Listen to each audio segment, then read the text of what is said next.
Sounds good. We'll go ahead and get this thing rocking and rolling in 3, 2, 1.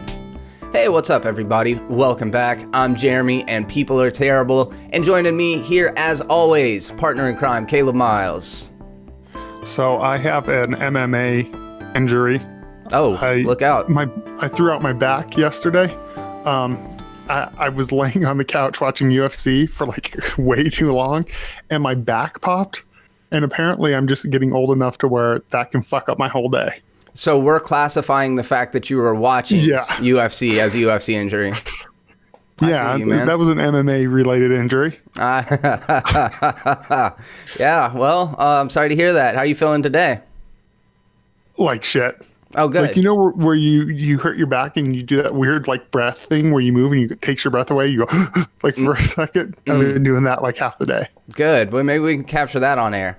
That's what the people are here for. It's probably going to happen at some point. Good. Well, it's been a little while, you guys. We had to take a week off, but we are excited to be back. We got tons of news that we're going to bring to you this time. It's going to be a little bit different today. We're kind of just trying to feel this out, see what the vibe of it ends up being and the length of it, even more importantly. But basically, this week I've brought the news headlines. Caleb has brought an excellent topic, so we're going to go through the regular weird news. We're going to talk about what the Florida, and then we're going to get into Caleb's discussion this week. And what's the topic that we're going to be talking about? Kind of just, does reviewing art really have any value? You son of a bitch. I know, the worst. We'll see. We'll talk about that. I'm looking forward to it. Actually, that was kind of the way that this was conceived, is Caleb sent me his topic and I was trying to think of mine. And I was like, man, that's one that I could really dive into. This is something that I care about. It's something that I've participated in and have very complex feelings towards. So I was like, yeah, we can just roll with that. And plus, I had a whole bunch of weird news headlines. I think if you were to have gone and looked for them, you would have probably just found the same shit that I found, which has happened to us a couple times in the past. Yeah, I only found one that was kind of interesting, and even that one I was kind of like, it wasn't anything that I was dying to talk about. It's going to be the one that I'm showcasing this podcast. I guarantee it is not that. All right. Well, we'll go ahead and get this thing started, you guys. And appreciate you stopping by to check this episode out. We don't have a show without a couple of viewers and listeners, so thank you so much. And if you want to help us get the word out, then do us a favor and share the videos, because sharing is caring. So let's go ahead and start this thing off with a Pennsylvania toll evader named Stiff, ordered to pay $128,000 in tolls and fines. Authorities said Jarrett Stiff didn't pay for trips on the Pennsylvania Turnpike 2,264 times from 2012 to 2017 and racked up nearly $128,000 in unpaid tolls and subsequent fines. Dude, do you have any major tolls in Colorado where you're at? So we have a toll lane, an optional toll lane, where if you want to get past traffic, you can go into the left lane. And I hate it because everyone's like, oh, it really helps with traffic. I'm like, if they just turn that into a normal lane, that would also help with traffic. Yeah. It would still be the same number of lanes. So do you have to pay to get onto it, though?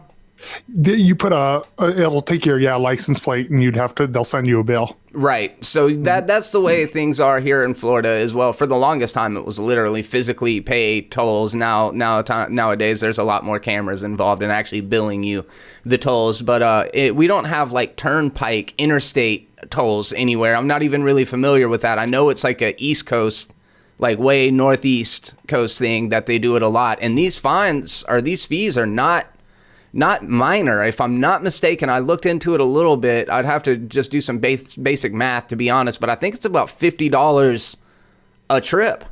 That's kind of ridiculous. That's a lot of fucking money. And to know that you're just avoiding it, I don't know, I guess bill me later kind of mentality, but you can't, how the hell are you going to use it that many times in 5 years? That's just nuts. And I don't know exactly what the setup of it is. Full bill? So it ended up being $128,000 in unpaid tolls. However, he went and he pled guilty in court to this owing of $128,000 and was charged with theft of services and ordered to pay $11,500, as well as being sentenced to 5 years probation. Because the thing is, just because they say it's worth $128,000, that's how much they're charging you for the ticket, but it's not like anybody lost that amount of money for him using it. So to expect him to pay back the whole entire amount is fucking insane. We're almost talking about $250,000 at that point. But yeah, I don't know. I mean, I feel like $11,000 or $11,500 that's a lot better than the other. So you said it's about $50 a trip? If I'm not mistaken. Do you know if that's one way or a full round trip or? To be honest with you, I don't even know what the setup looks like. I should have pulled up a map of it, but no, I don't. I was just doing some math. I'm like, he would have had to do it about 2,600 times. Yeah, okay, so that's exactly right. That's exactly right. And I'm like, okay, so about 2,600 times. Now, the only way is that I could think is if he is driving to a place of work where he hits 3 or 4 of these a day. Right. You know, because, and it's each way that they do it, because there's only 365 days in a year, you know, so like, yeah, you'd be busy on the road. About 7 or 8 of these a day. What's the most expensive toll you've ever paid? Not much, like $30. Oh shit! See, I've never even had to spend more than like, I think there's on the Florida Turnpike a little bit further down south. There's like a $10 or $15 toll. Nothing crazy. We have to pay to get over the Pensacola Beach Bridge, which we're about to head out to the beach in a little bit. It's $1 to get over that bridge, so it's like very, very small amount of money. And actually, there's one that takes travelers from southern Santa Rosa County to northern Santa Rosa County. It's a much quicker path to your destination, but it's like $5.50 a trip or something like that. So nobody ever takes it. In my mind, it's like charge less for the thing so that more people use it, and then you're making money off of it as opposed to not. You know what I mean? That's kind of how that left lane is out here in Denver is. So the way I had it is I had an emergency back in New Mexico and I left work. So I like rode that lane the entire way, you know, going like 85, 90 the whole way. And that's the $30 bill. But that wasn't just like one bridge. I was staying in that lane through multiple checkpoints. Oh, okay. See, yeah, I'm not even familiar with that setup. So you stay in it through multiple, I guess, like you said, checkpoints, and for the distance is the amount of money that you rack up for it. Yep. Yeah, in my mind, it's like use the bridge, pay a toll. That's mostly my experience with this over the years. So this is almost a totally foreign concept to me. I've never seen anything like it until I moved, and I hate it personally. Like, I think it's a waste of a lane because there's never anyone in it, and traffic's bumper to bumper. And I'm kind of like you. I'm like, well, no one's really using it, so maybe lower it, and then you'd actually have people in that lane. Yeah. It's just a wasted lane otherwise that everybody's looking at like, I could be there. I could be there right now if it wasn't going to cost so much money. All right, well, I think we've milked that one. Let's see. Coming up next, this bird's wings flapping in sync with a camera's frame rate, and it's mind-boggling. Did you watch that video? Yeah, that's actually pretty cool. He just looks like he's floating there. Yeah, it's fucking dope. I've never seen anything like it before. Let me pull it up on the window real quick so that people can check it out while we're talking about it. I saw a video similar to that a while back of a fan being caught like in the same thing where it's synced up with the frame rate, and it literally is like spinning, and then it looks like one of the blades turns into a long blade and just like melts, and then it goes back to normal, melts in the same spot. It's kind of interesting. That is cool. I was looking at a couple of those. So basically, for those of you guys that aren't super familiar with the way video and photography works, frames per second is the amount of images that video captures per second, and it's going to depend on, or it's going to dictate the smoothness of what the video images that you're looking at is. Like, a lot of film is shot in 24 frames per second. It's really easy to understand what that means. Within 1 second, you're getting 24 images within it. A lot of video shoots up to 60 frames per second. It just really depends on the medium and all of that kind of stuff. But what happened in this particular instance with the bird is whatever that bird was flapping its wings at. Let's say it was 60 frames per second, and this camera is shooting at 60 frames per second, so that every time the shutter opens and closes or whatever, it creates the illusion that this bird is just kind of floating without actually moving its wings at all. And yeah, there's some really cool examples of other things that do that. Ceiling fans, fucking like desk fans, all that kind of stuff. But I was watching several. There's videos of butterfly wings doing it and hummingbirds and all that kind of stuff. So it looked fake. At first I thought it was, but after reading into it a little bit, I'm like, wow, it was just really, really good timing. Yeah, everything just lined up by luck. Yeah, it's a weird looking video. It looks like somebody just found a taxidermied bird and like swung it by on a string a little bit. Put it on a string. Uh-huh. I kind of wish that story would come out and that we would cover it next week, that it was all a hoax and it was just we had a dead bird. Yeah, I don't know. I think that's one of the more like positive animal stories that we've talked about lately, considering like nobody was harmed, no animals were cold in the making of this video.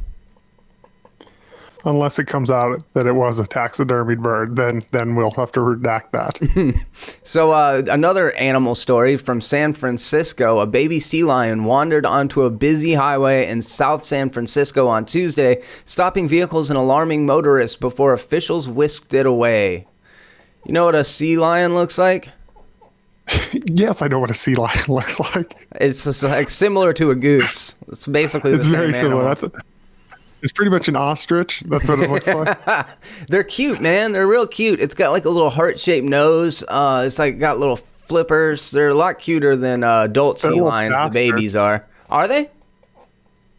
Yeah, they're little fuckers. Have you seen the video of that like little girl who got pulled into the water? Nah. By the sea lion? She's sitting on the edge of a dock and he just jumps up. She's way too close and they're there, and the parent should have known better. But this little girl's sitting there and it just jumps up and it grabs her on the back of the shirt and pulls her underwater. Holy shit. Yeah, it started auto-populating as I'm sitting here typing it in, so it knew what we were looking for. Let's see here. Damn thing. It might have been playing. We're gonna do some investigating here. Trying to rip her head off because they're little. They're pretty much. They should be called like sea dogs. That's more what they look like. That definitely, I can see that for sure. That's why I like them, man. I'm just kind of a sucker for mammals in general, I think. But let's see. You like that basic dog structure to the face. Uh-huh. Oh yeah, he just now straight up swiped her ass into the water. Dad went in. Yeah. Oh my God. He grabs her violently, like just takes her. Yeah, man. Yeah, he was not playing at all. I mean, the parents should have known better. I know it looks like a dog, but it's a wild animal. Yeah, I don't know that I would have expected. I mean, obviously, you wouldn't expect that shit at all. I wouldn't know how to react among a grown sea lion like that, but I think I would definitely proceed with caution. I think it's just my nature. I always assume every animal I come across is trying to kill me. And you haven't been attacked by many animals. No, I haven't for that reason, for good reason, because I fucking watch them. Yeah. I got bit in the face by a dog when I was a kid. It was a chow.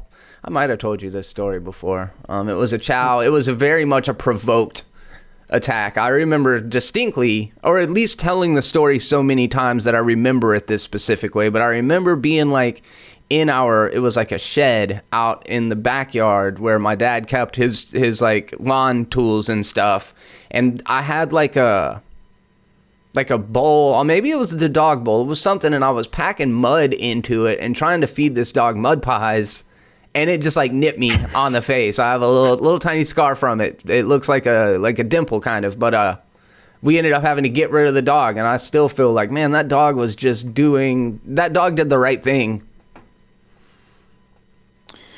There's a story that I don't know if it ever actually happened or if I've just heard this story a couple of times, and but there was a story either someone told me or I saw when I was a little kid, or another kid told me about a girl sticking her tongue out at a chicken, and it jumped up and it took a chunk right out of her tongue. Damn. No, she's got like a little forked snake tongue now. Yeah. Oh, That's crap. what they said, but I'm like, I don't know if I actually saw it because I was so young, or if I just heard the story and Right. now it's in my memory. Yeah, it's funny how that works out. I remember being at a petting zoo in Gulf Breeze when I was a kid. I actually went on to work at that zoo later on, but when I was a kid, I was just visiting the petting zoo, and I remember my cousin was kind of like instigating shit. He's like, "Yeah, just pull that billy goat's beard. They like just see what happens. Just kind of tug on its goatee."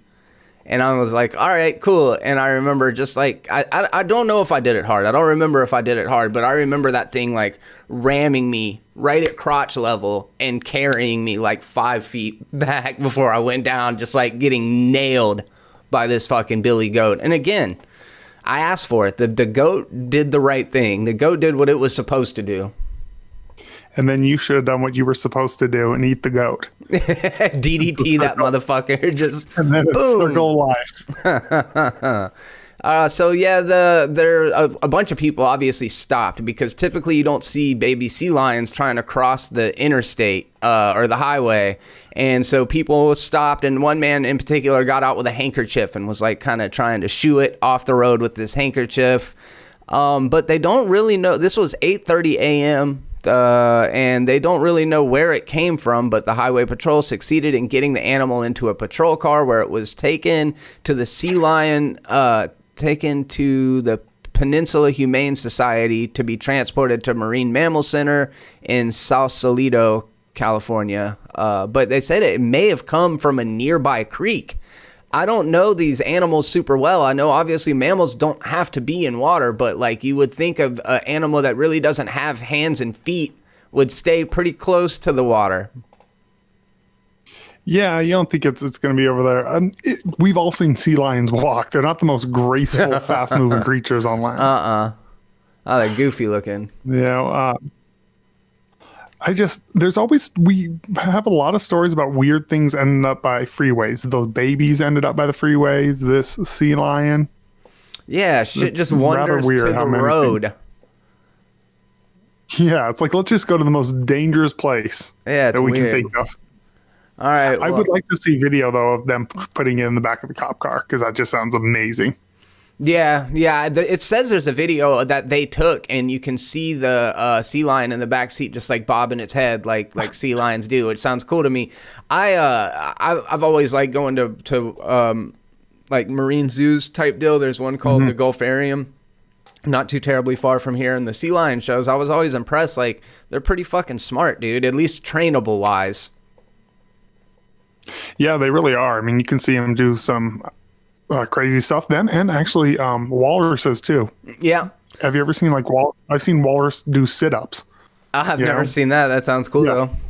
And I'm like, it's so abusive and exploitative, but it's kind of cool to watch. It's an interesting thing, and that's a conversation for another time. But there's always that element of like zoos in general. They're shitty, but they also kind of spark a fire for people to get into conservation and to become people that fight for animals and stuff. So it's like, it's kind of a catch-22. It's like, yes, we are taking animals and putting them into captivity, but at the same time, we're breeding animals that would maybe even be extinct outside of captivity to kind of keep them alive and preserve them. So yeah, it's an interesting kind of complicated thing. Plus, I would be willing to bet that every time you see someone protesting a zoo, that 99.9% of them went to zoos a lot when they were kids and fell in love with animals. Yeah, 100%. That's kind of where I stand on it as well. It's like like after watching that documentary Blackfish, which is really fucking good, but it's all about killer whales and the way that they respond to being in captivity. And this one particular killer whale that killed like 3 people because it basically had like PTSD. It had been fucking kidnapped and taken away from its family at a young age, and it probably always held like slight resentment towards it.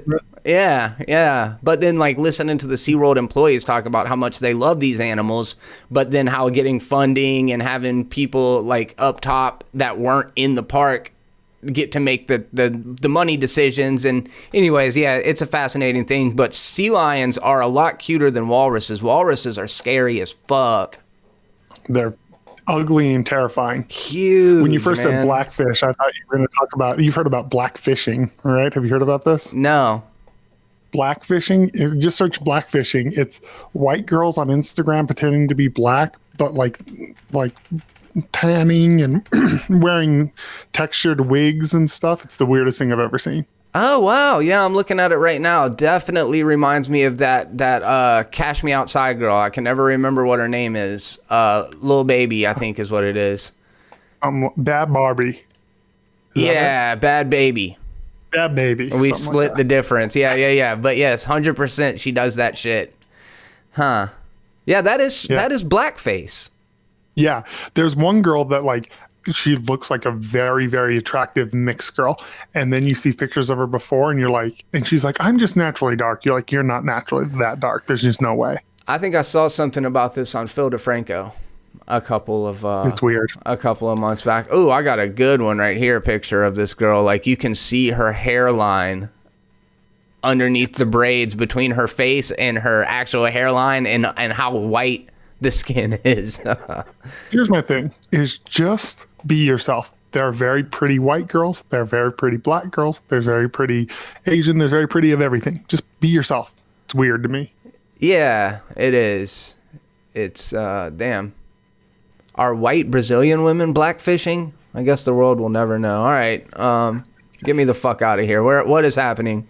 I totally just hijacked the news with that story. No, it's fine. I'm into it. I'm glad that I got to bring a visual up on that. Just, if nothing else, people can get a kick out of that. So this is a good one. The Indian Army has been being mocked recently over a upload that they posted to social media. They actually put it on Twitter, and it is Yeti footprints. Confirmation that the Yeti indeed exists. They have pictures of his footprints. The Indian Army has claimed to have found footprints of the Yeti, sparking jokes and disbelief on social media. This is from BBC. The Army tweeted to its nearly 6 million followers on Monday that it had discovered mysterious footprints of mythical beast Yeti at the Makula base camp in the Himalayas. The Yeti, a giant ape-like creature, is from South Asian folklore. There's no evidence proving he exists, So, okay, this is what their tweet actually says. For the first time, an Indian Army mountaineering expedition team has sighted mysterious footprints of mythical beast Yeti measuring 32 by 15 inches close to Makula Base Camp on April 9th, 2019. This elusive snowman has only been sighted at Makula Barun National Park in the past. So is this proof? Is this what we needed to know that Yetis are for real? I'm convinced now. That's all I needed was that, just the military to come out with a footprint. I wonder if they called in Jose Canseco to come check it out. Oh, dude, absolutely. Sasquatch Hunter Supreme over there. Yeah, they're like, get me. I just picture like an Army helicopter landing, and then they're like, get me Canseco. And then he comes in. He like comes stepping out, chomping on a big ass cigar. We got like he has a baseball bat behind it. Yes, yeah, those mirror tint sunglasses just coming to fuck up a Yeti. The pictures aren't all that compelling. I'm not gonna lie. I don't know what their actual like. So there's a set of tracks going one direction, and then what's clearly human tracks go in another direction, and you can see it's a really wide gate. And you know what I mean by wide gate. For those of you guys that are listening, the gate obviously is the distance between one footstep and the next. And if you're talking about 33-inch feet, then you'd have to account for the size of the body that it was attached to. And it looks like the steps are probably about 3 to 4 feet in between each other. So I mean, do you think that it's another animal, or do you think that it was, and I mean, based on very little information, is it another animal, or did somebody go in and create the footprints? Do the footprints look humanoid, very like human feet? Looking at it, are they even that? They're good pictures, and it really does. They look extremely humanoid. In fact, more humanoid and more uniform than all of the other tracks that were obviously created by the expedition. And it's almost that symmetry that makes me like, it seems, fake. Yeah, it seems a little too uniform. So I'm wondering, did the Indian military do it, or did they stumble upon it? I mean, these are the kind of questions that I want answers to, damn it. I don't know which is a better story. Them actually going out there and doing it because, I don't know why, for like Twitter publicity. Yeah. Or them following it around and being like blown away and being like, we've discovered a Yeti. don't know which is. What would you do if the American Army came out and said, they found Bigfoot? Well, I would be very eager to find the evidence. It'd have to be more than footprints at this point. You'd have to have God's that bitch sakes. in a cage. Yes, 100%. But if the U.S. government came out and did the same thing, my first instinct would be like, oh, they're fucking with us. It's a joke. You know what I mean? Like, they found it and they posted it as like oh my God, we just discovered the Yeti. So maybe we're blowing this or looking at this wrong. And maybe the Indian military knew that it was a joke. Cause I mean, like, India is not exactly like super archaic, and like there are plenty of people on Twitter that are Indian that are just like, oh, what the fuck? You know what I mean? Like, this is not good. Yeah, I don't know what the end game was there. If they really believed it, or if it was just something funny that maybe was misread. Who knows? I like what you said. The idea about it being like for Twitter celebrity. Like, man, we've only got 6 million followers. That's not a quarter of as many people as we have in the military. I wonder how big the Indian army is. They're looking at like Trump's followers, and they're like, our military has less than Trump. Actually, I don't know if that's true, but Did you see that Easy Rider picture of Trump on the motorcycle? No. Is it amazing? It is amazing. It's a painting. And, it's not an actual picture of him? No. But it is still really good. It's like Trump looking like he's on like an American flag motorcycle. And then, of course, she's behind him. His wife's behind him on the back of it. And it's like, it's so funny. It's actually not a horrible painting. And people, of course, are lighting it up because it's Trump and because it's pretty fucking hilarious. You gotta admit, but it's also not a horrible painting. And then some of the tweets are like, that artist doesn't even know how to draw a circle. It's like, fuck off. That's not the funny part of the thing. That's Trump derangement syndrome to the max. If you're like mad about this drawing, I see it. You see it? It's like, it's pretty funny. It is pretty funny. It's I got a kick out of it. And the guy in the wheelchair in the MAGA hat, is that like, who's that? Is it George Bush Sr.? What's going on there? I swore it was just another Donald Trump. I can't tell. And there's Kanye West. If you look at the left, that's what it. Oh, dude, for sure. That looks like it. I wonder if that's actually supposed to be. It looks like Kanye. We got Kanye right here. Where's Waldo? That's my question. Let's see. I would love it if they had a Waldo somewhere hidden. Yeah, that's a pretty funny picture. Anyways. Trump picture is still him with all the fast food around him with his arms up, like the Last Supper. The fast food Don. Oh man, it might be my favorite picture. It is. I will say it is my favorite picture of any U.S. president. I gotta pull this up. It really does embody what our country is about. Yeah, it's a reality star, millionaire, surrounded by fast food in the White House. Trump loves McDonald's like it's still 1985. You know what I mean? Oh yeah, I mean that's. I mean, it's one of those things. I don't hate him for liking McDonald's. Go, more power to him. No, yeah. Actually, I wasn't aware of the spread that he had. This is not just McDonald's alone. Oh no, you got Wendy's. Yes, you got choices here. What are those things? You're probably not looking at the picture. I can see he's clearly got some salads here in front of him. You don't want to look like you're too. Yeah. And then on his right hand side, there's the little Wendy's wrapper burgers. On the left hand side is a bunch of boxes of quarter pounders. Go over a little further, maybe some filet of fish or some shit. But what are those little trays on our front left hand side? There's like a tray. It almost looks like fortune cookies. It almost does look like fortune cookies. What is? Can't tell what those shits are. You guys let us know. It does look like some sort of cookies or something in the plastic bag. Yeah. I just want this on a shirt, like a solid black T-shirt with this picture on it. Really bad. It's like just the full-on. Yeah, I'm into it. All right. What else is going on here? Take a nice little trip into weird picture stuff there. Okay, Detroit homeowner. This one is it's grisly, but it's weird as fuck. This Detroit homeowner makes a grisly discovery during renovations when he finds a mummified human torso in the basement bar. So this Detroit homeowner bought this house over 2 years ago at an unnamed property. The owner called police on Wednesday after discovering the remains while working on the vacant home on the 16,000 block of Tracy Street.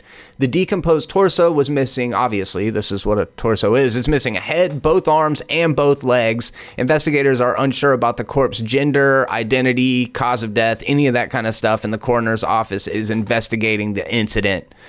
A Michigan homeowner received a spooky surprise Wednesday when he discovered a mummified human torso in the basement of his home. What the fuck, dude? My favorite part is just the way you read it. You said they're confused about his gender identity. It just sounded like they're confused about his gender identity. And I don't know, that was funny to me. I mean, fuck. But how does that end up there? That nobody knows. That's a good question. How did it end up there? How is it mummified? And because typically you would think there would be a smell of decomp if it were just like any old dead body would decompose. It would just be skeletal remains if it was there for a couple years. So I'm curious about how it was mummified, but the owner didn't own the house for very long, and apparently they didn't live there. So they were just doing renovations, trying to get it into a livable condition, and that's when they found it. But Detroit's a pretty fucking rough area. But I agree with you. Don't they, like, to mummify something, don't you have to, like, embalm it? Something, or have to trap it in a environment with no humidity. I think there's multiple different ways to mummify something. But yes, typically you would have to extract the fluids from it. That's what I thought.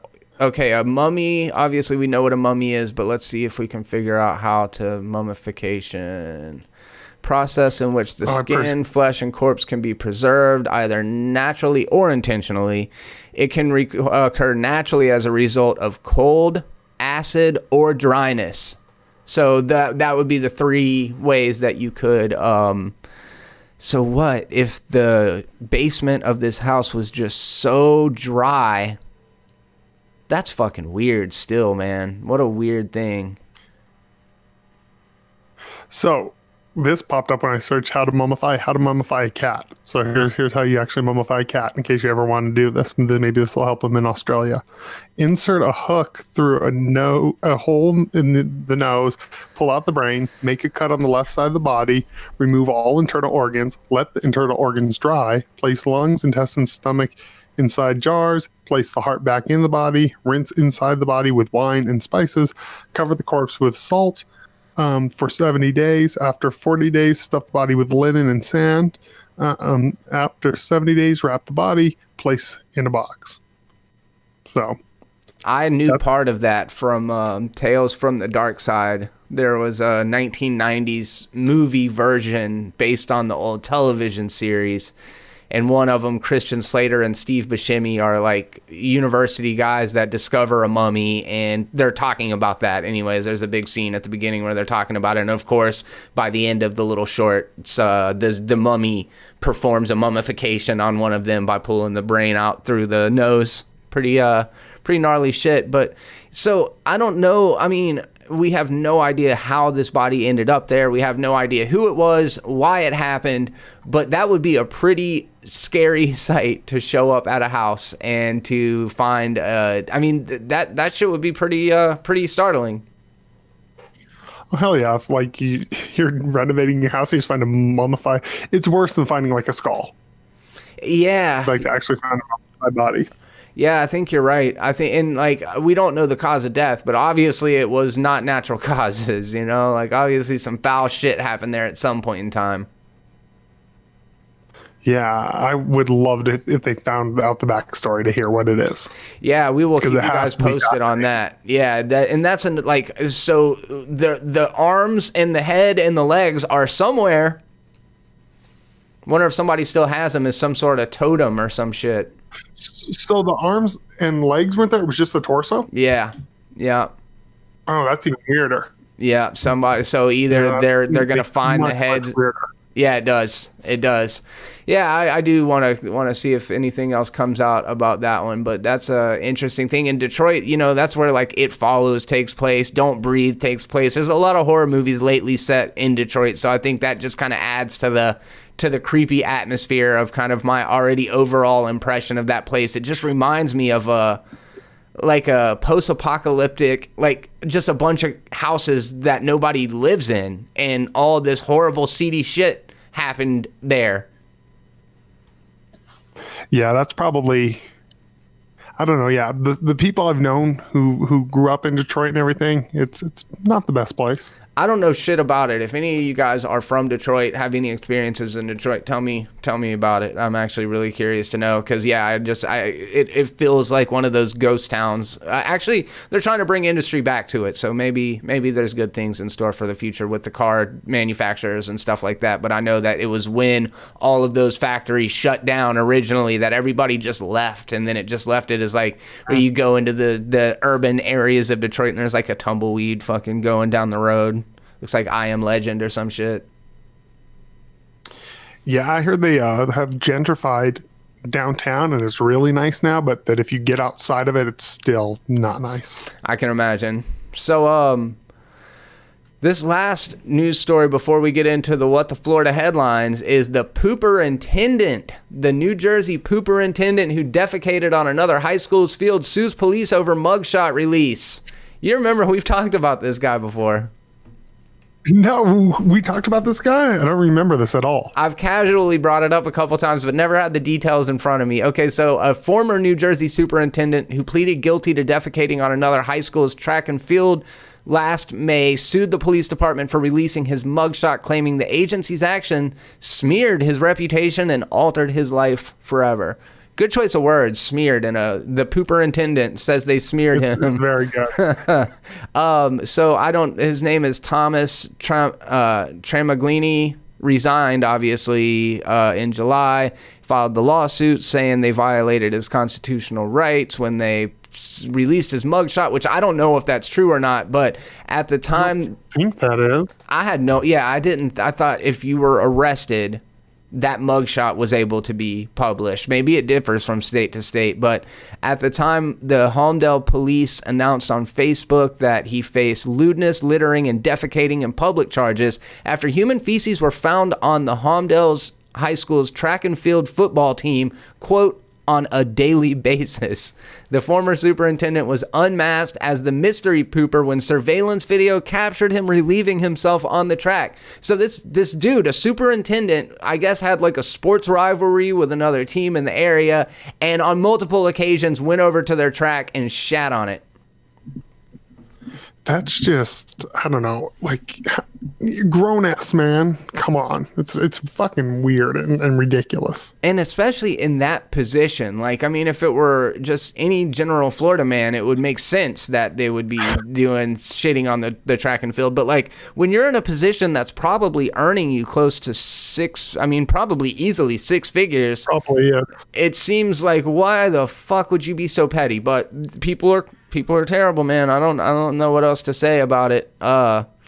So yeah, it seems like a random Florida man story. Like it would be some kid's dad of the team or something like that. But the superintendent makes it even weirder. It really does. And he's a family man, obviously. He's severely underemployed and is fighting for any semblance of normalcy he can create for himself and his family, says his attorney, which it does suck to have your name, compromised or ran through the mud because of anything, but like when he fucking also good wording as well. he asked for it. He only had to pay a $500 fine, and the other two charges were dismissed. So ultimately, it's just the smear campaign. The only thing that negatively affected him afterwards. Well, he lost his job, but he got $100,000 settlement for it, and had to pay $500. So it sucks. But it doesn't really. Yeah, but he got off easy. Yeah, he really did. And he didn't really do anything all that bad either. He just shat on something. It's like you can spray it off with a fucking pressure washer. You're good. I guess. I mean, It's weird. yeah, it's weird. It's fucking weird. I love that it came off like you were kind of defending him. Like, yeah, it wasn't that big of a deal. He just shit a couple places. Dude, come on, bro. Everybody shits at least like once a day or once every other day, or I don't know. What's normal man, as much pooping? coffee as I drink, it's like fucking 40 times a day as much coffee as I drink. I'm severely under pooping. Then I need to work on that. No, I just stay open constantly. That's probably how I threw up my back. Oh man. All right, so let's go ahead and move into my favorite segment of the show and talk about some weird news headlines coming from the Sunshine State in what the Florida. Man in Speedo really wanted to show cops something, so they showed him the handcuffs. So this is from the Miami Herald, and there's a lovely little video that goes along with it, but it's really not much to look at, so I'll just kind of give the highlights from it. Deputies in East Coast, Florida were surprised when they responded to an unrelated call and instead found another man who wanted to get their attention.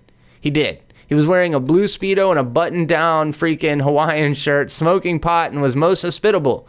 He asked them to follow him to show him he was a 65-year-old man. He was smoking marijuana out of a blue glass bowl and asked the deputies to come onto his property to show him a 2-foot pot plant that he had.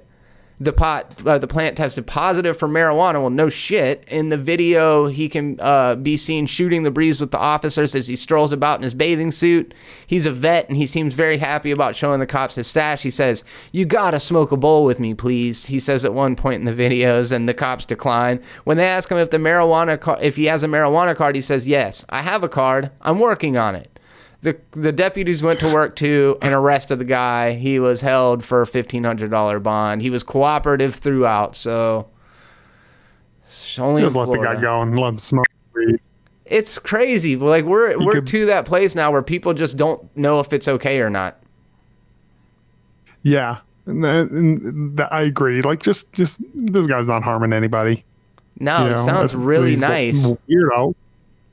Yeah, he sounds fucking bizarre, but that's not a crime. I get that weed is still where you're at, but it's like, yeah, he sounds like a nice dude. If all the weird shit that goes on in Florida, this guy is a model citizen. It's 100% accurate. Yes, of all of the stories that you have to comb through to find the fun ones and the crazy ones, there's so many horrible ones that you have to like pass over just to keep it light. You know what I mean? I can't tell you how many things I've seen where I'm like, oh my God, that's crazy. We should talk about it. I'm like, that's too like depressing and sad. And it's literally about them killing someone that are just crazy stories. Yeah. I saw one with a guy took a chainsaw to another man's head in Florida. And I was just like, what the hell? One time when we were looking, I was like, okay. Yeah, this kind of goes against the whole thing that we were just now talking about. And it's just because it happened in Pensacola. There was a dude who was like torturing his girlfriend's 2-year-old while he was wearing a werewolf mask and like doing all this horrible shit to it. Found out he got charged with murdering a 2-year-old back in like 2006 or some shit, but the charges were dismissed for a lack of evidence. But yeah, that's the kind of shit that we have to comb through to get to the funnier stuff. I mean, it is. Have you ever been combing through Florida man stuff and it's like depressing looking for the one or two funny stories? Oh yeah, dude. Some weeks suck as far as that goes. God. And it's like it can still be weird and not be funny.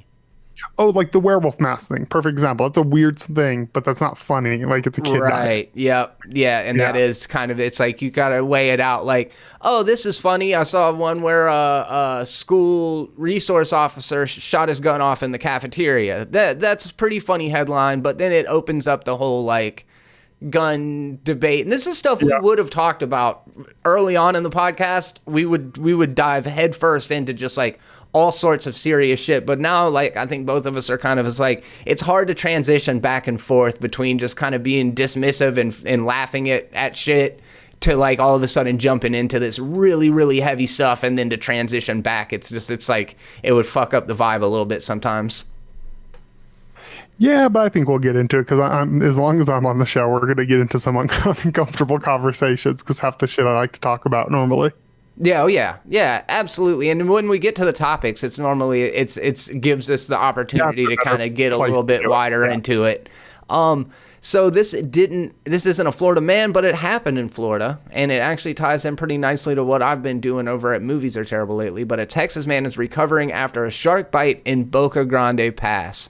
So a Texas man was here in Florida on a fishing trip, and what happened is he was on a boat and he hooked a 150-pound tarpon. Tarpons are big, strong, fast fish, and the tarpon was fighting and pulled him over into the water. The man is in the water with his pole fighting this fucking fish. I think he probably let go of it at that time.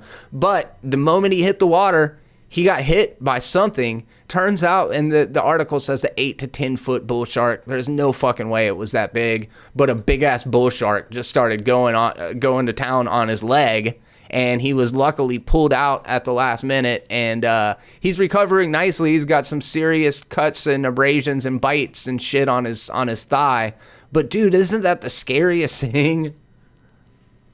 You get pulled in and then get attacked. That's terrifying. Yeah, it's like he didn't get pulled in by the shark. You're like, oh damn, I'm going overboard for this fish, and then some other fish just starts fucking going at you.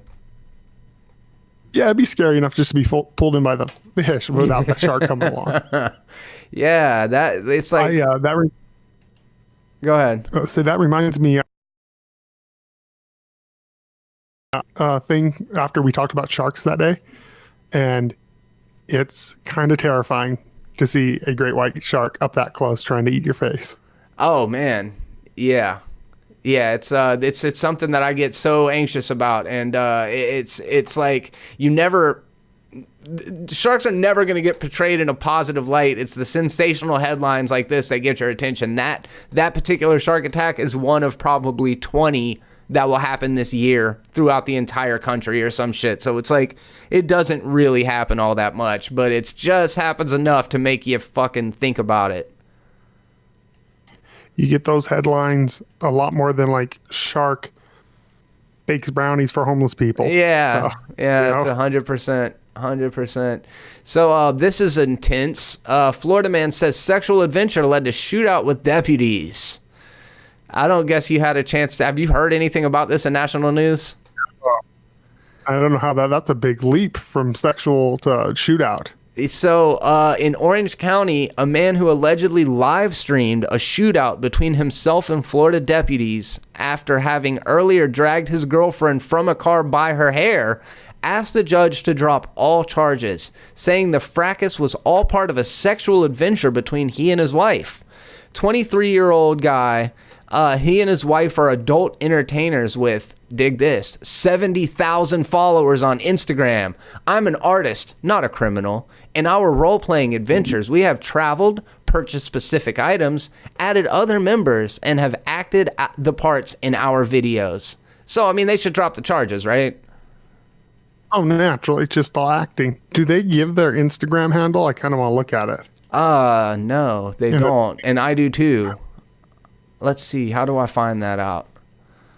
What was the headline? All right, yeah, I'll vamp for a second. The headline is Florida man says sexual adventure led to shootout with deputies.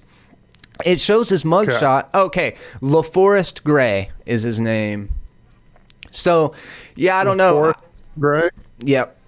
And he's a 23-year-old guy. He's got a face tattoo, so you know he's big on Instagram. Looks like he got pretty roughed up in the process, but what a crazy fucking request. Like, oh, we were just role-playing. Oh, the part where you got in a shootout with the cops? No, but the rest of it was role-playing. That part was for real. We're not concerned about the role-playing part. We're concerned about you firing shots at fucking police officers, you weirdo. Apparently he's a rapper too, like a local rapper. He goes by Big LA. Big LA? What the hell? Yep. Big LA. I don't know if I can find his Instagram, but that's just, yeah, apparently he's a rapper, and he said that he was going to take one for the team, and then went to, it's crazy. Big LA, that's crazy. And I think I've got the freaking live stream. Really? Up right now, police body cam. So it's not the whole thing, but yeah, that's crazy. He was able to freaking Live stream it. Oh, dude, he just tased the fuck out of that kid or that man. I bet he did though. That reminds me of, oh yeah, they now even have way more, 48.6 thousand followers. Crazy. Oh, they got more for it? Of course they did. Yeah. Yeah. I mean, we're looking at it right now. Granted, I wouldn't actually follow them. No. No. In this that's a little episode, we're different. getting this bad boy ready for auction. And you can't do that Give me without 1 second. Sorry, I gotta edit this crap out. Wow. No, you're good. Really gonna miss this one. Yeah, I just don't understand. That's a new phenomenon too with social media. It's like people live streaming. Remember that guy? The video was awful. Speaking about getting heavy, it was the guy who live streamed him killing that random older gentleman. Do you remember that? No. So it was some guy. It was like Thanksgiving weekend or something like that. There was this guy who walked up to this guy who was like 80 years old and like shot him randomly. Just to live stream it? Yep. Damn. And the guy was leaving. He was at a bus stop leaving going to meet his like grandkids for Thanksgiving or something like that. And I remember the family being like, please stop retweeting this video. That's my grandpa. We know it's hard on the family and this fucking asshole, all because they ended up finding him, but he killed him, live streamed it, and then he was like a 40-year-old man doing all this because his girlfriend broke up with him and he was heartbroken, so he was going to go on a murdering spree, and not luckily, but luckily he was the only one of this, because it could have been worse, but still it was one of the most. I went back when I was on Twitter, it was one of the things I saw it retweeted into my timeline so many times, and it was one of the most disturbing things I've seen. It's weird. It's like, on one hand, and I've said it a lot of times, I feel like smartphones and personal cameras are like the great equalizer when it comes to keeping people honest in a lot of ways. I think that because you're under constant threat of being able to be exposed to the entire world, people mostly seem to a lot of people seem to act better because of it. But then on the other side is that really dark element of it where people that will want to crave the fame or crave the celebrity will use that very same tool of making it go national, making it go viral, making everybody be able to see it. They'll use that because if they don't care about getting caught or they want the notoriety, then all of a sudden it's the tool can be used against us, you know? Yeah, it's the same thing with media coverage of mass shooters. Anytime there's a lot of there's a complete correlation with press coverage and how much the person's name said, and rise in like school shootings. The more and more we talk about the people, the more and more school shootings go up, because there's sickos who they want to go out and they'd rather be notorious for something horrible than be just nothing forgotten at all. Yeah, absolutely. So,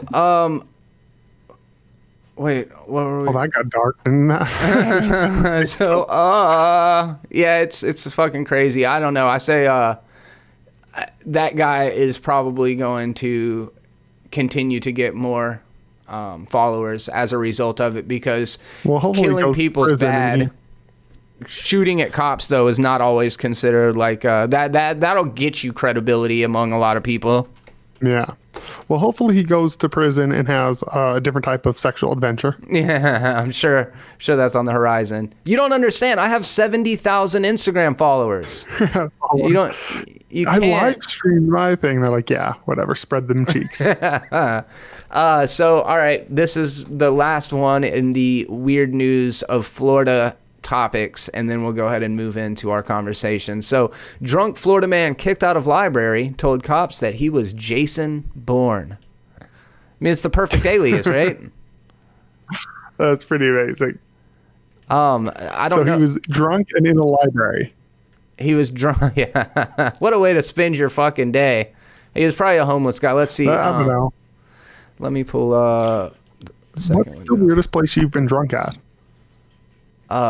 Weirdest place I've been drunk at. I don't know, Nothing man. too crazy for me. Like, I mean, besides like that bar where everyone got naked for free drinks in Seattle that I told you about, but like that's still a bar. But I was drunk in a mall once, and that was not a fun experience. I've been drunk in a mall. I've been drunk at school. That was a pretty weird one. I was in. It was my freshman year of high school, and my buddy Jason brought. It was some sort of whiskey. I don't remember what we were drinking, but we were pouring it into our like tea cups during lunch and got good and sloshed for fourth period.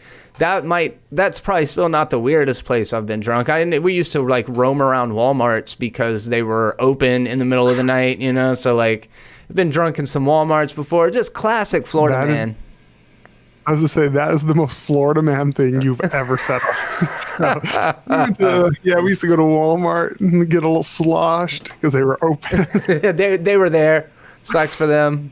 So, that's pretty amazing. here we go.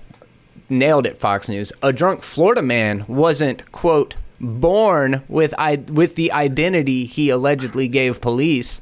After he was kicked out of Barbara S. Ponce Public Library in Pinellas Park for causing a disturbance, the man identified himself to police as Jason Bourne, the fictional super spy created by author Robert Ludlum and portrayed in the movies by Matt Damon. Police eventually identified the inebriated man as 45-year-old Jonathan William Chapman, and Chapman had also reportedly given officers a fake Social Security number. So he was just trying to lie about his identity. I mean, who hasn't done that? And that's what the first thing that popped into his head. He was drunk, and he was probably watching Jason Bourne the night before. It was like, that's a good name. Well, and thematically, it ties in nicely. Like just because the man doesn't want to admit that he's Jason Bourne, like he might still be. He might actually be Jason Bourne. So similar, but not. Also, I was in. Oh, this ties in nicely to the weirdest place I've been drunk and the false identity thing. I was in, I think, also my freshman year of high school, and I had this buddy named Bo, and he lived close to me. And then I had a buddy named Ian who lived in Bo's neighborhood.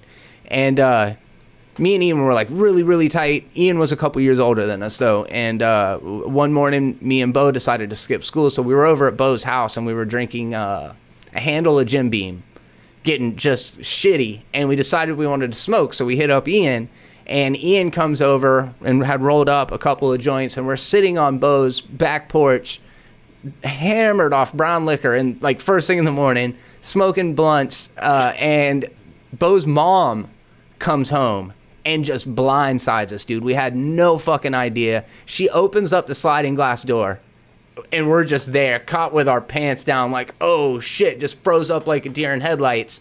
And she's like, you two, get out of here, obviously. So we immediately get up to go and start walking away. And she's like, hold on. Bo, who are they? And Bo, just in his moment of like clarity, oh, that's Ken and Ryu. And she's like, Ken and Ryu? And he's like, yeah, they're my friends from school or whatever. So we went home that day as Ken and Ryu, and I don't think that she ever learned who those people actually were. That's pretty good. I don't know if I've ever had an alias. I mean, I had an alias, but like that's just what people called me, a nickname. I've never like made up an alias, I don't think, on the fly. Street Fighter 2, thank you. It's like, oh, it's Zangief from Blanca. I wish I would have got with Zangief. That would have been pretty good. Like, which one of these assholes is supposed to be Ryu?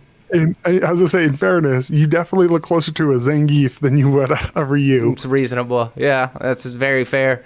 I will never forget that, though. I've told that story so many times because what a hilarious. It's like when you think of the first name that comes to your mind, you always, in movies, like the person scans the room. Like, oh, I see Elmer's glue. My name is Elmer. You know what I mean? There's a family episode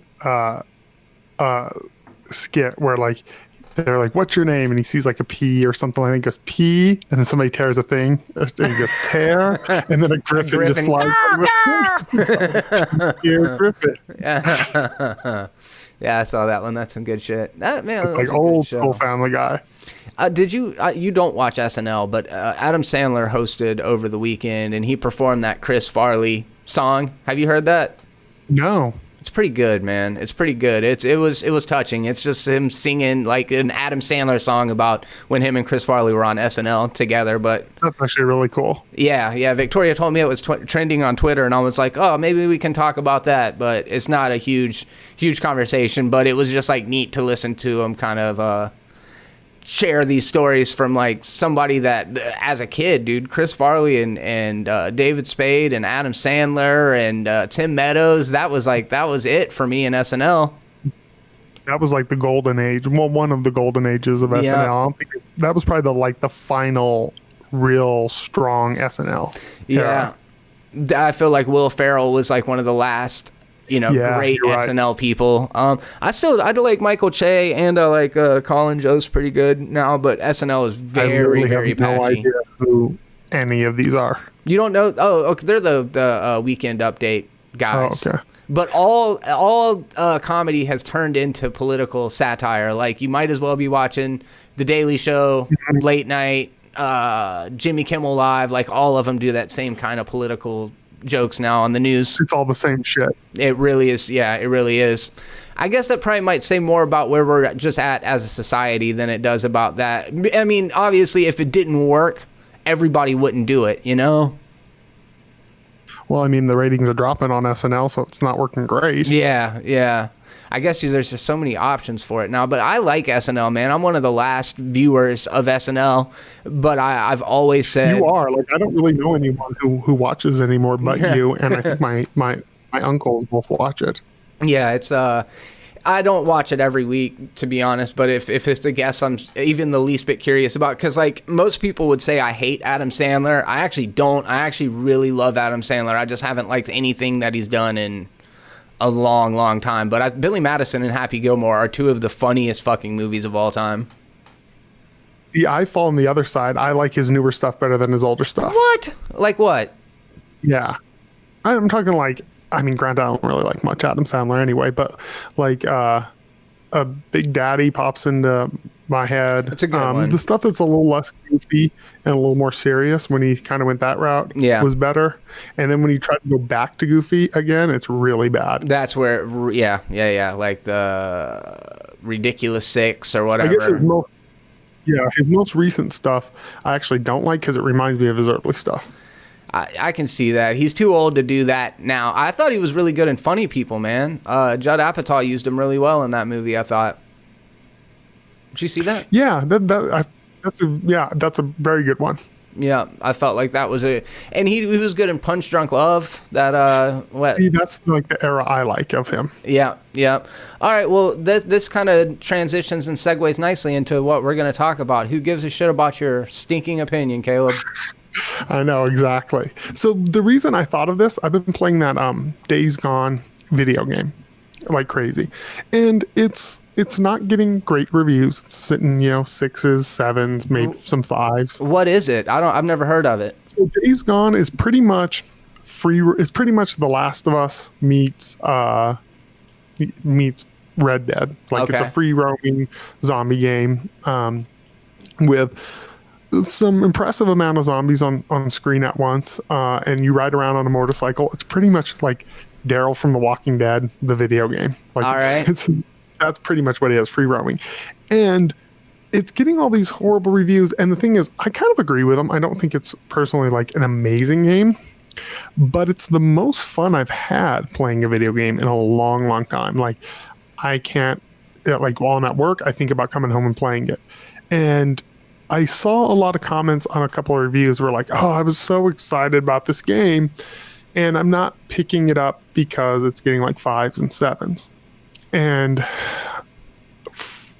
at the end of the day, now there's a caveat, I'll get to this later, especially with video games, but at the end of the day, art is so subjective that everyone can give this game a 5, and I honestly kind of agree, I guess, with like, if I'm breaking it down into categories and what's wrong with it, yes, but my enjoyment factor is like a 10. And at the end of the day, it's all so relative that I don't know if reviews really hold any value.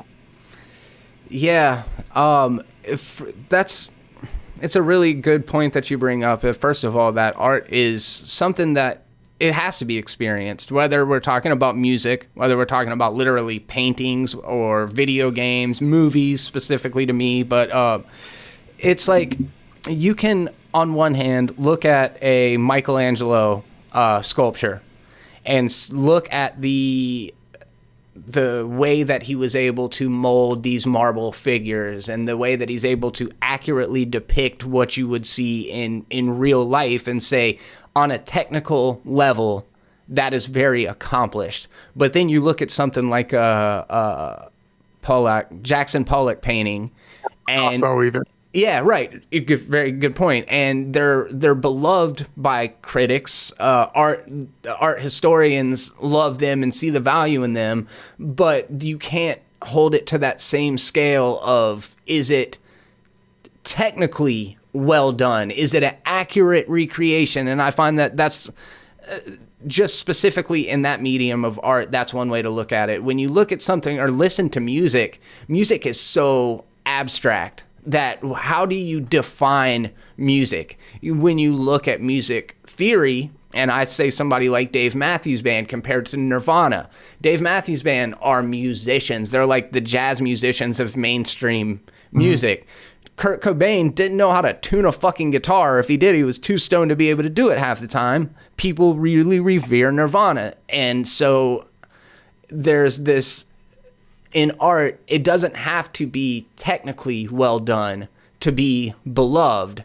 You look at gaming, for example. Like, some people love MOBAs, some people love first-person shooters, and maybe they cross over, maybe they don't. Maybe some person only loves fighting games, you know? And it's really hard to compare apples to oranges. So all of that said, to just say that, like, in a way, it is completely worthless to listen to somebody else's thoughts or feelings about something. However, on the other hand, if it brings anybody joy or if it intellectually stimulates anybody, then there's got to be some value in it. Well, and the thing is, like, for people who aren't aware, both of us met because of doing movie reviews. We did not start off doing this. I had my own YouTube channel, you had your own, where we talked about movies all the time. So I have a question for you. Do you, before you see a film, do you watch reviews? Never. No. Never watch reviews before I will see a film. I will not lie and say that I do not look at the Rotten Tomatoes scores pretty much the minute that they become available. And there is a cutoff point for me. If I go onto Rotten Tomatoes and I see that a movie has a 50% or below, I will not rush out to the theaters and see it. But if it's got a 60, a 61, anything above that, I will usually go to the theaters to see it. And a lot of those movies that I will miss in the theaters because I didn't necessarily think it had a great score, depending on the genre, I'll usually go back and watch it afterwards, you know? So, like, I try not to let it dictate whether or not I see a movie, but if something is overwhelmingly disliked, I a lot of times won't give it a chance. So is that negative? It could possibly be because maybe I'm missing out on things that I could find enjoyment in, or maybe I'm saving my time and money by listening to those reviews. So have you ever seen something that was horrible, like a movie that was horribly reviewed, so you didn't go to theaters, and then you saw it and you're like, God damn, I wish I would have gone? There's a lot of movies that I mean, not necessarily like a green splatter 25% movie that I went and end up loving, but movies like Fear and Loathing in Las Vegas. I loved that movie and was completely shocked to see it only holds like a 40 or a 50 something on Rotten Tomatoes. That's most of the old films. They came out before Rotten Tomatoes. But half the movies that are so beloved today, they were hated at the time they came out. So for me, my thing is I don't look at scores at all. Like, I could care. I just don't give two fucks what anyone else has to say, you know, until after. I do like watching reviews after I see a film. Like, I won't even look at a Rotten Tomatoes score. A perfect example, the new Hellboy. I went and saw it, and man, that movie is fucking awful. But I didn't even know what the score was at until after I got out of the film. You know, because I was like, man, what are other people saying? And everyone apparently hated it as much as I did. Right. But I do think there's a way to use reviews. For video games, because there's so much a game can be broken, I think it's great for that. Like, hey, this game just doesn't work. Yeah. It freezes, eat your save. Like I've known games like that. And those I understand more because it's such an upfront cost. You know, it's $60 every time you buy one. But for like a movie, the way I don't know. For me, the only way that I can see a review being actually useful is if you find someone who you have very, very, very similar taste to, a specific reviewer. And you're like, man, I agree with him or her a lot. Mm-hmm. Like our opinions line up. Then you can kind of know, because there's a lot of movies. I'm notorious, like Marvel and other movies where I'm like, I know they're huge on Rotten Tomatoes. I know people love them. I just don't like them, and I worry sometimes, and I don't think this is always the case, but I do worry the like hive mind mentality when it comes to this stuff, because all of us are influenced by everything around us constantly, and we don't ever watch anything, in a bubble. Nothing happens in a bubble.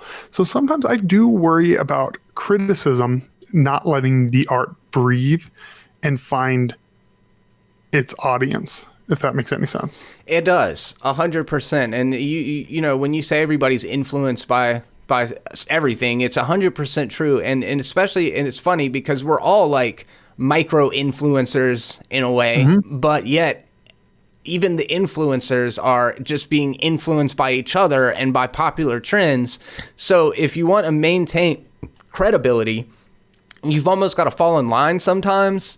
And that in itself undermines what criticism is. What you said is an interesting point, and I kind of think that there's value to the idea of like, criticism doesn't necessarily have to be a recommendation or whether you like or something you don't like, but rather like a technical deconstruction of it. When you look at like, okay, how was the sound mix? How was the compositions framed? How was the cinematography? Were the performances good? You look at all of these different elements, and that may enhance somebody else's experience of the viewing. But if everything has to be condensed down to, should you go see it or should you not? Or is it good or is it bad? Then it loses a lot of the nuance of what I think that good critics can do and have done over the years. But I still am very much a person that falls in the camp of music in particular is a very tough thing to critique in a constructive way because it's audible. It's completely an auditory experience, and to try to create something tangible, like when people are like lush organic sounds of guitar and big heavy synth, it's like all of these things are relative. You can kind of have a frame of reference, but like with a visual medium like sculpture or paintings or even movies, you've got more to go on because sight is something less abstract than sound. Does that make sense?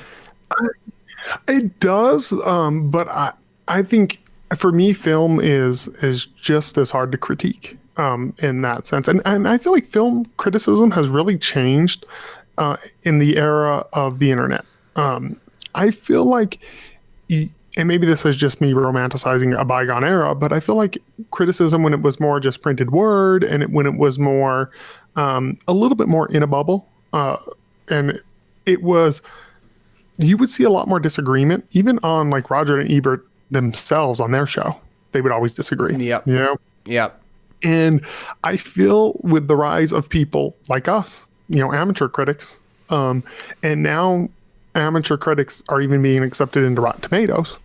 I feel like there's people that I see who I'm shocked they're film critics. They seem to have very bland, I hate the term, but like basic film opinions. And they really only like blockbusters. That's fine. But it blows my mind when I'm like, we're letting someone who likes the basic blockbuster films determine what we like. And I think it's a little weird to me. Whereas the thing I always liked about film, as opposed, let's say Academy Awards opposed to the Grammys. So the Grammys has always been about what's popular for music. That's how we judge it. Academy Awards goes back and forth between being what's popular, but it more is what people find value in artistically. Yeah. And that's why I've always liked the Academy Awards better than the Oscars. I feel like we're transitioning into what is popular being what's good. And most of this classic visual arts that we saw wasn't appreciated in its time either. People hated it then. A lot of these cult films that we love now were hated at its time. And so I see this definitive narrative about quality to stuff that will probably be beloved in 10 or 20 years. Yeah, I mean, thinking about movies like Blade Runner and Empire Strikes Back and The Thing, these are all movies that are just critically lauded these days that at the time of the release, people were much more split on. And I think that split place is where true art lies. If everybody agrees on it, being agreeable doesn't necessarily make it artistic. And you bring up the thing about mainstream movies and the way that the internet has changed things. And there's the cynical content creator, or maybe the intelligent, business savvy content creator that knows, if I do reaction videos, it's an easy way to rack up 1 million views. But if I do reaction videos to the nice guys, it's going to net me substantially less views than if I react to anything by Disney or Marvel or fucking Pixar. You know, there's these brands that have built-in audiences, and there are so many people, and I kind of fall into this camp, but that like wanted to get into this space to talk about superhero movies specifically because I saw that it was a formula that worked and it was something that I responded to. So now there are 1 million different people out there that are focusing their entire niche onto a corporate product, and we are all free advertising for the brands that need the least advertising. Like, everybody knows Star Wars, so everybody does Star Wars, so even more people know Star Wars. It's like a self-fulfilling prophecy, but it pushes out all of that space for real art to thrive. And that's why I love movies like Hereditary. I love movies like Us. I love movies that are able to kind of skirt right into the mainstream consciousness just enough to have an important conversation before it goes away for the next live action remake of a 1990s cartoon that we all love, you know? And I think it's funny you talk about how you got into it. The way I got into it was very different. So I would always watch all these YouTubers and disagree with them. And I'm like, I can't be the only one who feels this way. And I would look at movies that I saw in theaters that I loved in theaters that everyone hated, like Fight Club.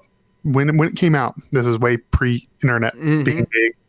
I loved Fight Club in the theater, watched it, and I was like, this film is brilliant. Everyone, like, take revisionist history out, everyone hated Fight Club. That movie was panned, you know? And I kind of got the attitude of, I'm like, hey man, like, I'm sick of just hearing popular opinions. I'm not saying that I don't fall into this camp of people go, oh, people are just doing what's popular. There are those people, but I do think these are popular opinions because they're popular opinions. But I think they're genuine. But I wanted to be a voice for someone else, which got me a decent amount of followers, like right off the bat. I jumped to like 300 subscribers, way quicker than we did over here. You know? But I also got death threats and all this other shit because the internet's crazy and I didn't like Marvel films. But I like people who give their honest opinion. But there is the other end of this, and sometimes people think I'm just doing this, where I'm just taking the unpopular stance to take it, you know, or that movie's big, so I don't like it. But I always feel the mindset of, when I was doing critique, if you like Marvel movies, then don't come to me to hear what I think about a Marvel movie. You know what I mean? Like, we obviously have different tastes in film, and that's fine. If you don't like weird movies or foreign film and all that, then you probably shouldn't watch my channel, you know? And I don't know. I feel like current art, mainly film, I find there's a reason why I have no desire to even go back into critiquing film at all, is I just find it so homogenized and boring and bland right now. That's the tough thing about it is, and you know, I do think that there, in addition to the cynical person, in addition to the person that does just do it because they're exploiting the SEO, like, you know, you are going to be more likely to net hits if you use popular tags, and Marvel and Disney are always going to be popular tags. But a lot of these people are just like, oh, holy crap, I love these Marvel movies, and Black Nerd is doing it, or Jeremy Johns is doing it. I should go out there and do that thing. And so a lot of them do get into it for the right reasons, but they're even still building their identity on something that is already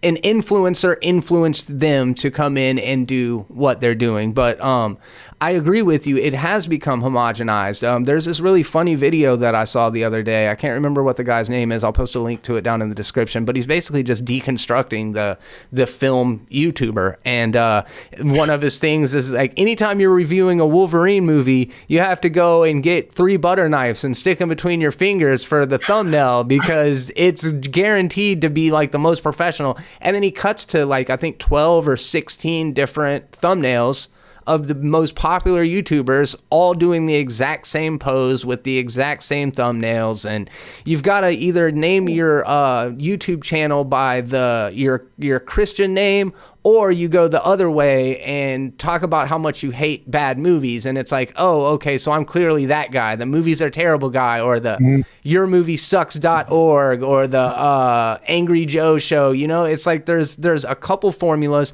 Everybody's got to get all of their DVDs and physical media, which is almost completely obsolete, put it on a bookshelf, put it behind them in the corner, stack a pyramid of pop toys on the fucking top of it, so that you can show that you spend all your money on collectibles, because that's what people really want to know, that you have credibility. And then you got to wear a graphic tee that's like either your favorite Doctor Who or Star Trek or Star Wars, your Jaws shirt, whatever it is, to build credibility off whatever franchise or brands that you... So basically, it's just consumerism personified in a lot of ways. And I think that that's... The truth is that we don't even realize it, is that we are the most important marketing tool for 100%. for movie studios now. You know, it's like, can you appease the online film nerds? And there's a formula to all of this kind of stuff. But yeah, I'm with you. I think while I initially got into it for that, I did start to realize pretty early on, like, man, all of the shine, all of the spotlight is being put in this one specific place. What if we could kind of redistribute that and pass it around? But then you try to go outside the box and try to review this obscure little indie horror movie that I happen to see, and I want to share my love of it with you so that maybe you can go and find something new. But then 5 people watch the fucking video. So it's like, it's a very tough thing. People know how to exploit the algorithm, and I think ultimately successful YouTubers are people who are really, really quick to be willing to sell out, and people who are passionate and have integrity are the ones that are oftentimes going to have the toughest time finding an audience. I would agree with that. I know for me, I used to get bigger hits on my weirder videos. It's never been the case for me. Nothing extreme. I mean, like, my biggest video is like 2,000 or 3,000 views. And I think it's for Darren Brown's The Push, and then my second is for The Villainous, and my third's for Tokyo Ghoul, the live action movie. So it's like all my weirder shit. Oh no, my Thor Ragnarok did some pretty good numbers too. But couple hundred, 700, 800, but nothing huge, obviously. And I would like to see. So, in video game journalism, of course, we cover the big tentpole games they do. But I feel like there's a lot more shine for indie games specifically right now. They'll be like, check out this. I can't tell you how many cool, weird, obscure indie games I found by listening to video game podcasts. I don't find anything like that in film anymore. Right. Like I'm never turned on to something new. Where I find new shit now is going on to Vudu and watching a shit ton of trailers and going, I'm going to check that out because I'm going to buy this movie because it looks cool. That's how I find movies now, because there's no one out there. Like you said, we've become such an arm to the marketing machine. And it's really weird when you meet these people online who I'm sure you've gotten it from some group. I know I've gotten it big from Marvel, that like attack you. And you're like, you realize you're defending a multi-billion or $1,000,000 corporation. Mm-hmm. Yep. Like you're letting that be your identity. Yeah. It's fucking weird, you guys. Like, I think there's another thing of like, if you're gonna do it, you gotta be super thick-skinned about it and just understand. And like, I'm always pretty candid about the fact that like, all I can take to any of this is my own experience. And you said, you can understand why some people, when you break it down category by category, would give this game a 5 out of 10, but you're ranking it on your level of enjoyment and playability. And I was with my buddy Holden yesterday, and we were doing one of those tier videos, like a tier ranking video. Apparently, like iDubbbz had done one about fast food or something, and his idea was to do one about the Marvel movies. So we had 7 different categories, and instead of ranking them in order, you put them in like different classifications for how good you think they are.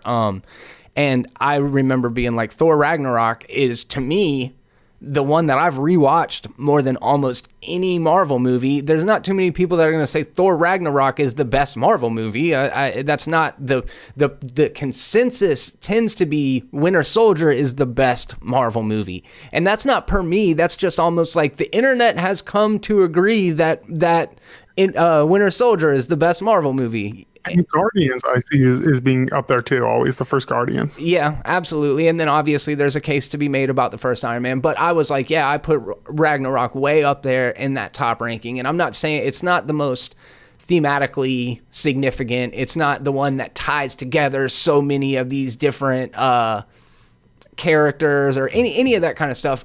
Just on an enjoyment factor. And I think that's ultimately it about art. Like, what is it that you enjoy? And then can you find that through somebody's,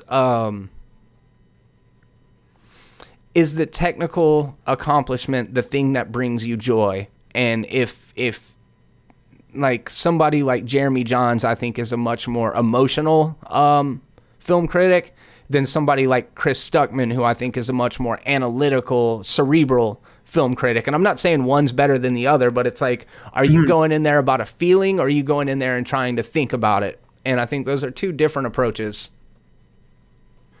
I agree. And I don't know, because I'm one of those people, my favorite films, I never rewatch. Like, I loved Blade Runner 2049. I literally teared up in the theater. Like, that's one of those things, like, there's a scene in there that was just, from a visual standpoint, so beautiful. I got a lump in my throat. And I have not watched that movie since. I own it in 4K. And it'll probably be another 5-10 years before I ever watch it again. But garbage movies that I enjoy, like I love the first Ninja Turtles and the 2014 Ninja Turtles and the 2007.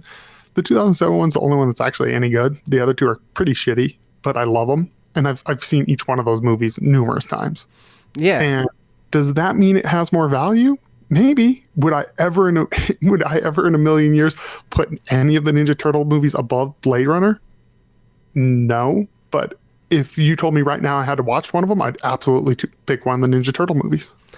Yeah, that's interesting. And I see what you mean. And so in a way, what is good doesn't necessarily, again, necessitate what is enjoyable. And that's kind of to bring it back around to what you said a little bit ago about the critics that you should trust are the ones that speak your language, like whatever that thing is. Like if you want to know what movies kick ass, then you go see this person. If you want to know which movies are like the most enlightening, then you go and see that person.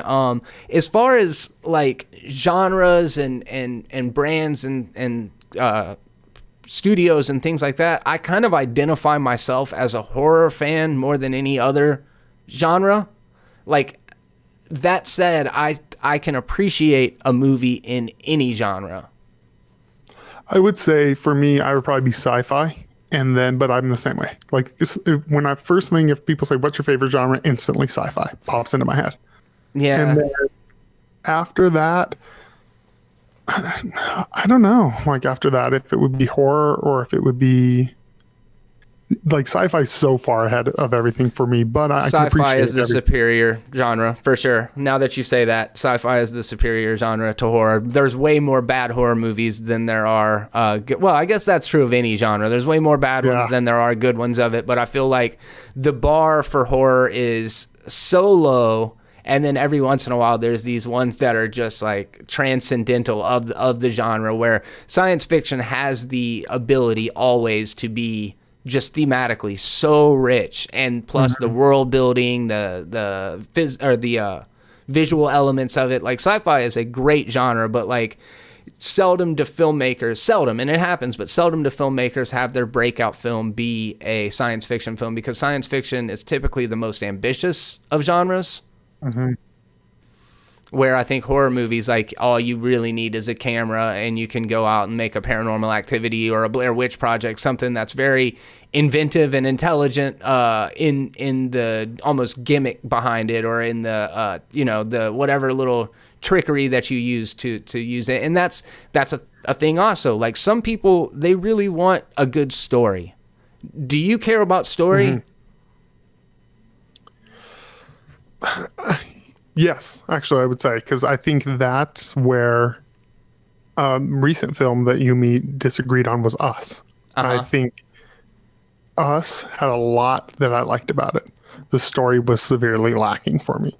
And that's where I think pulled that movie down for me so much, was because the story. But then again, I don't know. There's some films that are so beautiful that the story's mediocre and I totally forgive it. Yeah, and that Us is a good example of the point that I'm driving at, is that sometimes story is everything, but if you look at every movie looking for a good story, then all of a sudden there are things that that are gonna totally pass you by, that may excel in another area. Okay, so for example, like with Us, you are very right. The script itself has some serious problems. They weren't enough to mess it up for me, because of the other elements were enough to balance the scales for me. But if story is the only thing that I care about, then I go and watch a movie like Buried with Ryan Reynolds in it, or a movie like Locke with Tom Hardy in it, or a movie like so good, where it's really not a story at all. It's really more of a technical exercise in trying to accomplish this one thing. Blair Witch Project, there was no script. It was just a series of scenarios. It was all improvised. And so you've got a concept, and then what you're trying to do is evoke tension or emotion out of it. So then all of a sudden there's this whole other genre where story doesn't matter to me at all. That reminds me of, have you ever seen Red Line? It's an anime, it's a movie. Nah. Okay, I would highly, highly recommend it. If anyone's going to appreciate it, it's going to be you. It is a movie with a garbage story. It's just insanity. But technically, and the visuals is so perfect that I love it. But it's like, the story, like if you're watching that movie for a story, it's the worst movie you've ever seen.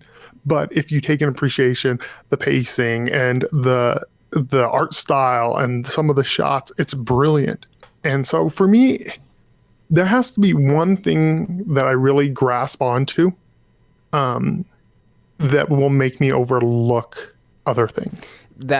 Yes, I agree with that 100%. And it's like, okay, so then there's somebody that maybe just really, really loves great action set pieces, and that's what they go to the movies for, and they go and see Mission Impossible, which has got a great a pretty solid story that kind of always retreads the same thing, but great action and great set pieces. So if they go and see a movie like Locke, they would be completely underwhelmed. Where like, I love good action and good set pieces in a Marvel movie, but without the character stuff, I could really, like, if I don't feel it, then I don't care about it. And if I don't connect to the characters, then I don't feel it. Where something like with Mission Impossible, just knowing that it was all done in camera, gives it a visceral element to it where I can connect even without super strong character work, because of the fact that we've known these characters to be the Mission Impossible crew for so long that like I'm already kind of invested in it just because of familiarity, but then also like, holy shit, they're actually doing that, you know? A good example of that was Fury Road for me. Like Yeah. Fury Road, from a script and a character development that's kind of non-existent, but technically and the visuals combined with the action, it's an amazing film to me. The score, But, yes, like, 100%. I wasn't- Yeah, but I'm not like, even though that's Mad Max is a character that I absolutely loved. So Road Warrior is the exact opposite. I mean, there's still a lot of action, but I actually cared about him in Road Warrior. I didn't really care about him in this, but it's probably might be my favorite Mad Max. You know, even though I care about him the least in this one. Yeah. Which is a weird thing. So it's such a weird thing that I think where I ultimately land on this subject is, at the end of the day, if you want to see something or read something or play a video game in it, there's something about it that speaks to you from the marketing that you've seen. You owe it to yourself to go and form your own opinion, regardless. And if everyone in the world says you're wrong, but you enjoy it, you're not wrong. That's 100% valid. And yeah, I guess to put a bow on it on my end, I agree with everything you said. I think we're on the same page about a lot of it. I think a value is such a, what really matters, Caleb? Like, at the end of the day, as long as we're eating and have a roof over our head and like everything else is just gravy, movies, entertainment, all of that stuff, does it really matter?